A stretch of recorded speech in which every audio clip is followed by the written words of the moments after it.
Let me spend just a few minutes now talking about some of the major ways in which our understandings of inequality have changed in the last 10 years or so. One of them has to do with the observation I made earlier that inequality fell from the peak in the periods of the 50s, 60s, 70s. And that was what most economists had thought was going to happen.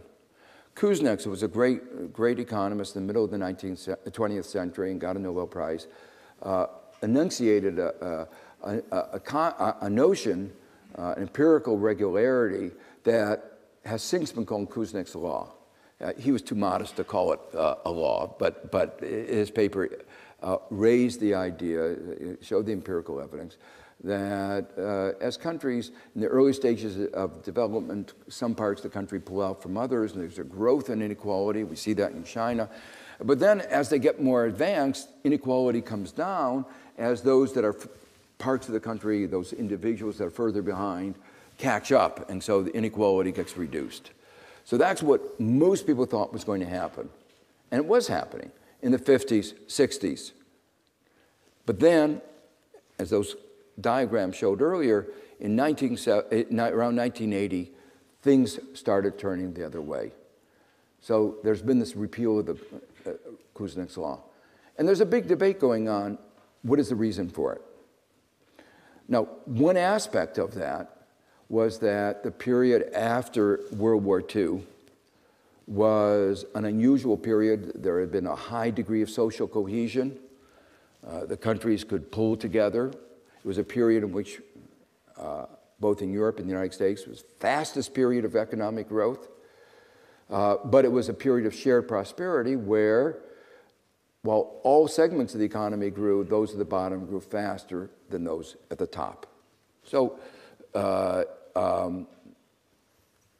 that was, and it's interesting when you reflect back on that and some of the economic policies in that era. The top tax rates in the United States was 91%.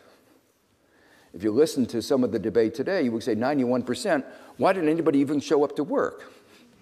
But in fact, as I say, not only did they show up to work, it was the fastest period of economic growth. By 1980, that period of social solidarity that had brought people together started to wane, had waned.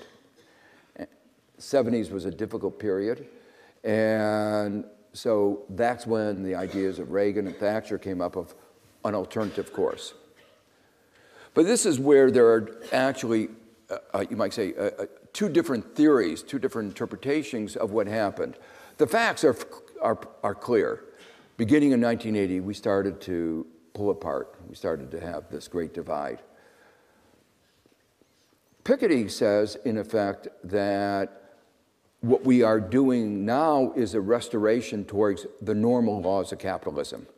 Capitalism is naturally marked by high levels of inequality. And what I argue in the book, that that's not true, that it's not an inevitable characteristic of capitalism, of a market economy. It's the consequences of the policies. That beginning around 1980, the set of policies that we pursue changed, and we created a peculiar kind of capitalism. It's not even, the 2008 crisis brought home the peculiar nature of our capitalism, where we socialize losses and we privatize gains. That's not capitalism, the ordinary kind.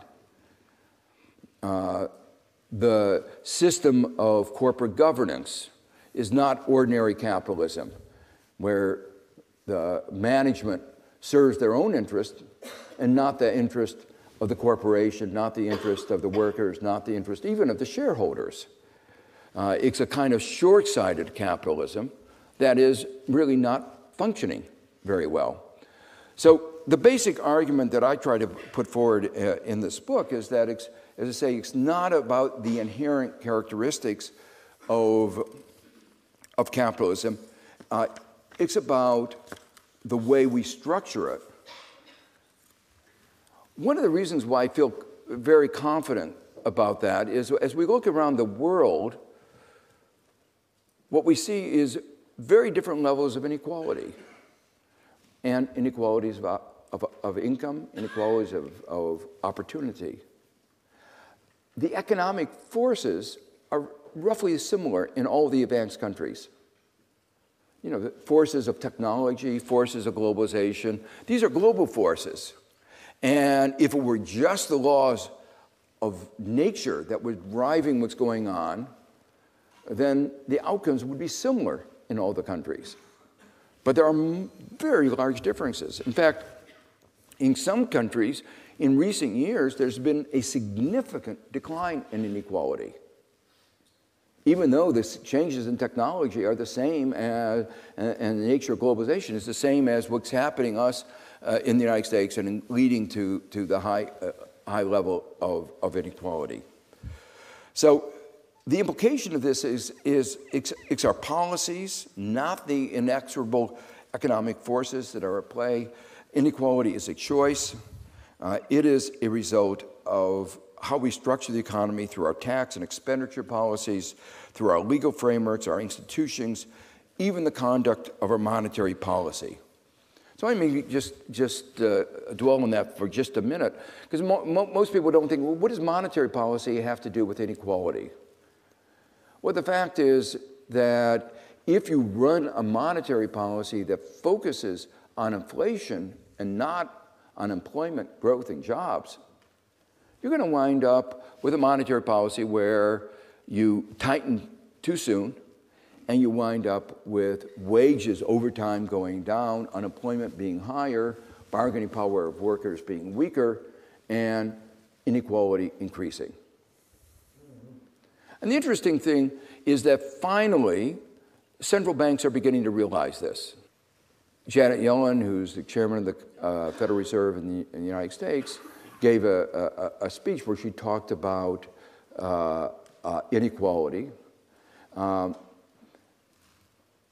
very criticized by those who said she should focus on monetary policy. But the point is that inequality is very much related to monetary policy.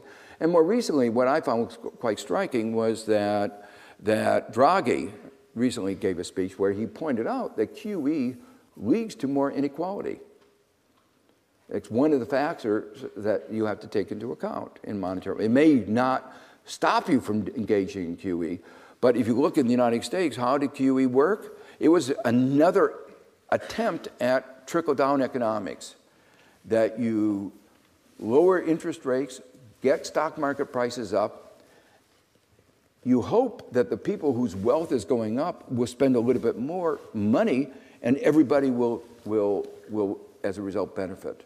But what had happened is unambiguously the case. Wealth inequality increased as a result of QE.